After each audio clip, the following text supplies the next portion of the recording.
Halo, selamat siang, Pak. Di sini kami dari kelompok Anti Galau akan mempresentasikan tugas besar keamanan sistem informasi dengan judul Analisis Keamanan Informasi PT Trijaya Teknika Mandiri menggunakan metode OVTC dan Risk Assessment. Sebelum kita masuk ke dalam tugas besarnya, izinkan kelompok kami memperkenalkan diri kami masing-masing. Saya sendiri, Friends of My Timu dengan NIM 1020624000022. Saya Muhammad Rusdan Arifi Sulaiman dengan NIM 102 0624 000944. Saya Putu Yuda Hendri Kusuma dengan NIM 10206240043. Saya Faridul Haq dengan NIM 102062400005. Oke, untuk masuk ke sesi selanjutnya, saya akan silakan teman saya. Teman saya, silakan. Baik, yang pertama-tama kita akan menuju ke profil organisasi dulu. Nah, sebelumnya kami menggunakan perusahaan real, yaitu PT Trijaya Teknika Mandiri sebagai sampel analisis kami. Jadi, saya akan jelaskan terlebih dahulu tentang profil organisasinya. PT Trijaya Teknika Mandiri merupakan perusahaan yang bergerak di bidang jasa teknik listrikan yang menangani berbagai aktivitas mulai dari tahap perencanaan hingga pelaksanaan proyek.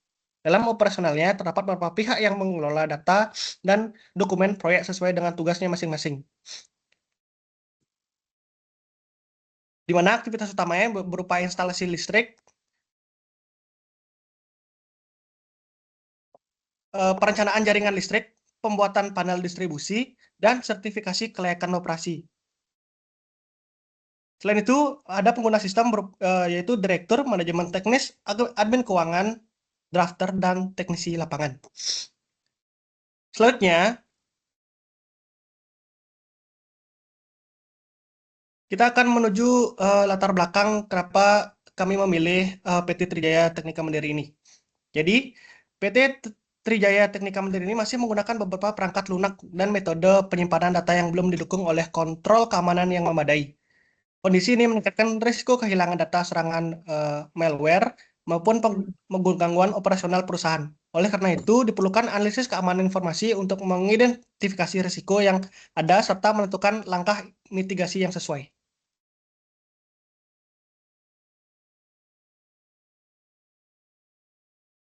Nah, tujuan dari analisis kami ini untuk mengetahui aset yang penting yang dimiliki perusahaan, mencari kerentanan dan ancaman yang mungkin terjadi, kemudian menilai tingkat risiko sehingga dapat ditentukan prioritas mitigasi yang perlu diterapkan.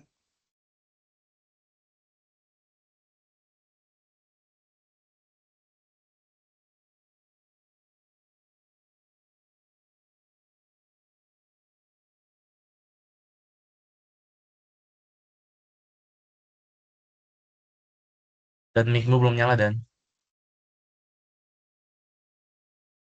Baik, berikutnya adalah untuk kondisi infrastruktur IT pada perusahaan kali ini. Seperti yang dilihat, untuk kondisi infrastrukturnya masih relatif sederhana, dan untuk versi yang digunakan masih versi-versi lama atau versi jadul. Dan juga, seperti yang kita lihat pada jaringan, itu tidak memiliki server dan tidak memiliki VLAN, sehingga mekanisme perlindungan jaringan yang jaringannya itu tidak memadai dan bisa meningkatkan resiko keamanan, alias keamanannya tidak aman. Next. Berikutnya adalah untuk metode analisis yang kami gunakan, yaitu FVTC, Asset, Vulnerability, Threat, dan Control. Untuk aset sendiri, kami mengidentifikasi aset penting perusahaan, vulnerability, yaitu menemukan kelemahan sistem, threat, dan mengidentifikasi ancaman, dan control untuk menentukan solusi mitigasi dari ancaman yang sudah kami identifikasi. Next. Nah, inventaris aset utama yang kami pilih adalah file design CAD, file design CAD, master RAP dan data proyek, PC drafter, flash disk dan hard disk internal, dan AutoCAD 2004. Kenapa kami pilih ini? Karena aset-aset tersebut dipilih karena mereka sangat krusial pada berjalannya bisnis perusahaan. Kehilangan atau rusaknya salah satu aset tersebut dapat mengganggu atau bahkan menghancurkan bisnis perusahaan tersebut. Baik, berikutnya akan dijelaskan oleh teman saya.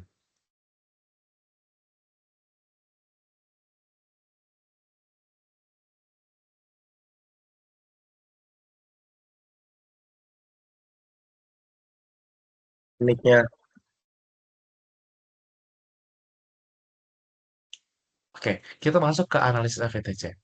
Yang dimana di sini ada aset, vulnerability, threat, sama risk. Oke, kita bisa lihat di sini hasil analisis ini tuh menunjukkan bahwa sebagian besar itu bagi sebagian besar penting aset ini belum memiliki perlindungan yang memadai. Kondisi ini tuh menyebabkan aset rentan terhadap malware, ransomware, sama kehilangan data dan maupun kerusakan perangkat. Oke, kita masuk ke risk assessment. Nah, jadi seperti yang kita lihat matriks di sini, hasil analisis itu menunjukkan bahwa setiap risiko itu dinilai berdasarkan tingkat kemungkinan terjadinya dan dampak yang ditimbulkannya. Jadi hasil penilaiannya itu tersebut kemudian digunakan untuk menentukan prioritas penanganan risikonya itu yang mana sih yang harus diprioritaskan. Di sini ada tiga yang dimana memiliki impact-nya tinggi dan likelihood-nya tinggi juga.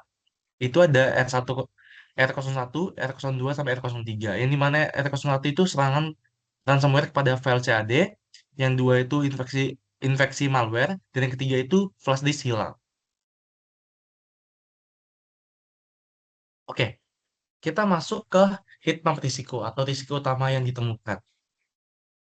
Di sini tuh heat map ini digunakan untuk memvisualisasikan posisi setiap risiko berdasarkan nilai-nilai likelihood-nya.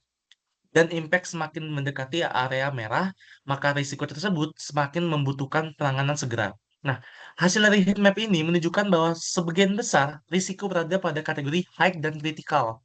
Jadi, risiko ini tuh dengan tingkat tertinggi berkaitan dengan file design project, komputer, drafter, serta media desain project, komputer drafter, serta media penyimpanan yang digunakan dalam operasional perusahaan.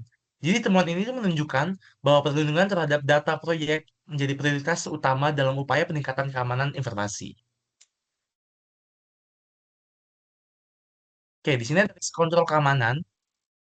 Di sini ada air japping PC drafter, enkripsi media penyimpanan, dan backup terjadwal. Nah, seperti yang teman-teman bisa lihat di sini, di sini ada rekomendasi yang diberikan difokuskan pada kontrol keamanan yang realistis dan dapat diterapkan oleh perusahaan tanpa memerlukan investasi yang terlalu besar. Jadi itu nggak perlu investasi yang semahal apapun, tapi dengan dana seadanya ini bisa untuk direkomendasikan kontrol ini. Namun tetap mampu menurunkan tingkat risiko secara signifikan, teman-teman.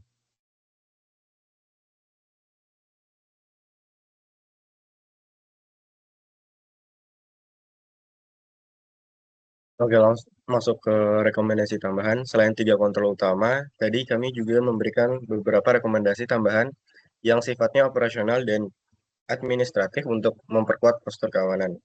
Yang poin pertama, kami menggunakan penerapan password protection khusus pada file Excel krusial seperti RAB. Ini adalah data konfidensial sehingga akses harus dibatasi hanya untuk pihak yang berkepentingan.